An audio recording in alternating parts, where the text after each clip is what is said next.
lines of questioning, even before we get there, we'll start with.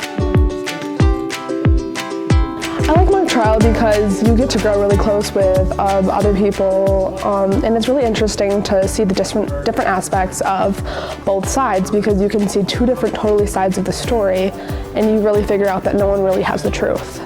So in mock trial right now, we just got the case last week, so right now we're finding out who the pros and cons of all the witnesses, how they're helpful for the defense, how they're helpful for the prosecution, and overall just getting to know the new people in the club as well and having fun while we're doing it. So I've been in the social studies department here at West for, this is my 9th year and 8th year of doing mock trial. I think we're focusing on ways that we can be a little better organized than we have in the past so that we're more efficient.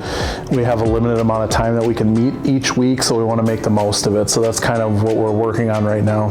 One of the things that's new is Paul Raffel was the attorney coach that was over there. He's actually a former judge, works as a public defender at Children's Court in Milwaukee County, so just excited to have him. First of all, trial litigation can be so much fun and it can be beautiful in a way. And the second thing, and perhaps the most important for any high school student doing this, is that I could do it. The idea that you could get up in front of a group of people and make a compelling case and try to persuade them, and that the world didn't fall apart, just knowing that you were capable of it was what sort of propels people to do it in the next setting that they're in.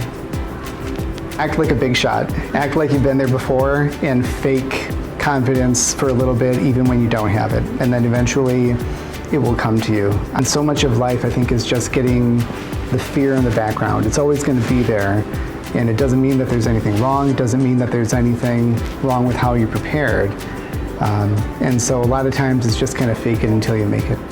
A lot of our students benefit because they're learning about, they're finding their voice and how to, become better public speakers and presenters of information. I would definitely recommend people to join mock trial, even if they're not interested in going into law specifically. Like personally, I'm not going into law, but as a witness, it really helps with public speaking, and it's so much fun. I think everyone should experience something similar.